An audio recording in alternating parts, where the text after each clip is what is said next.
Hi church, I just wanted to post a short video on this Easter week to encourage you and build you up and give you strength, and I hope give you peace. I just want to say first of all thank you to all of you who've contributed to the Facebook page. It's been amazing. Your contributions have been wonderful, building us up spiritually, encouraging us, giving us food for thought, and it's just been an amazing place where we can share with one another. So please keep the encouragement coming, keep contributing, and keep sharing together. Also, as a leadership, we want to encourage you on Saturdays and Sundays to make them special, to say hello to one another. As many of you did this past weekend, we just want you to greet one another, families greeting us on the Facebook page, and individuals just greeting the church as we would on a Sunday. We'd greet one another, speak to one another, and share with one another. So we just want to encourage you to do that on a Saturday and a Sunday, and post as many as we possibly can so we can all say hello to one another. I also want to set another challenge for this Easter week. For our children, I want to ask you if you would draw a picture of the Easter story or something related to Easter and show us on Facebook. We want you to share your pictures and stories or anything creative that you want to do. And also for our older young people, if you want to do something creative around the Easter story, we really want you to post that and encourage us. So please keep all that creativity coming. And finally, I want to say, for those of you who've been giving in a different way, in a new way, by direct debit or by bank transfer or standing order, we're just so grateful that you've changed your giving to that way, so that we can continue to be financially healthy.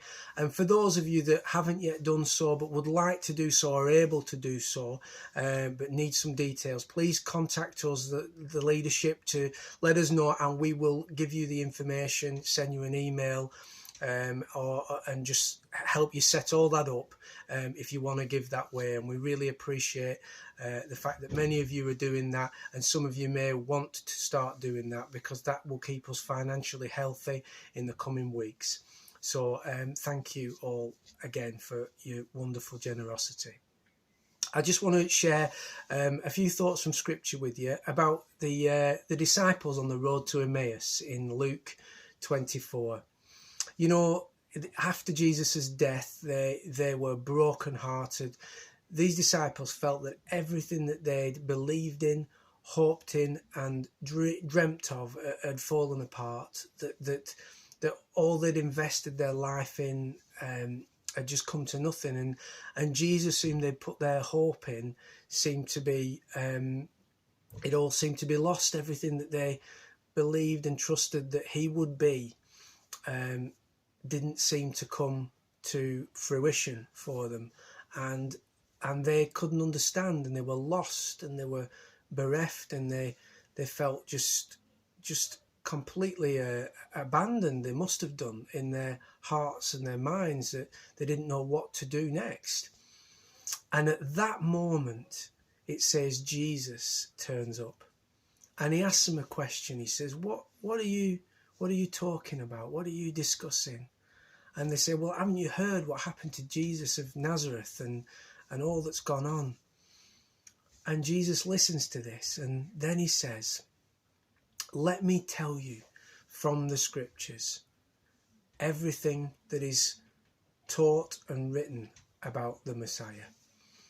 And he taught them about himself, and he shared, and it says, starting with Moses and then all the prophets, he showed them what would happen, and that this was God's planned story, and that God would bring something wonderful out of this dark situation, and that actually Jesus, everything Jesus had said was going to come true. And then he brought bread with them and had communion with them, and then he disappeared. You know, the reason I wanted to share that with you is because no matter what we feel, God is in our story, and Jesus turns up alongside us. And when we listen to him, when we open our hearts to Scripture, he starts to speak to us, and he starts to speak into our situation, and he starts to speak into our lives, and through all the Scriptures we can hear the voice of God speaking, the reassuring voice of Jesus, building us up, lifting us up, and telling us that this is not the end of the story. There is hope, there is life, there is peace, and that he is in control of this story. He is in control of this narrative in our lives. And so Jesus is not only alongside us, but he can reveal to us a different picture of what is going on around us. And I just wanted to encourage you at this Easter time to see that when we think about the crucifixion and the resurrection, you know, those who were there, they couldn't see the end. They couldn't see the end of the story. But our story begins at the resurrection. And our hope is in Jesus and the life that he has given. And everything has been revealed to us so we can live a life of hope and peace. So Jesus is walking alongside us. He's speaking to us, and he's constantly giving us a new story that is better than what we think, that is fresh, that is new, and that is full of hope and full of life. So I just want to really encourage you to put your faith in Jesus and to listen to this, to what he's speaking to you through Scripture, and encourage one another.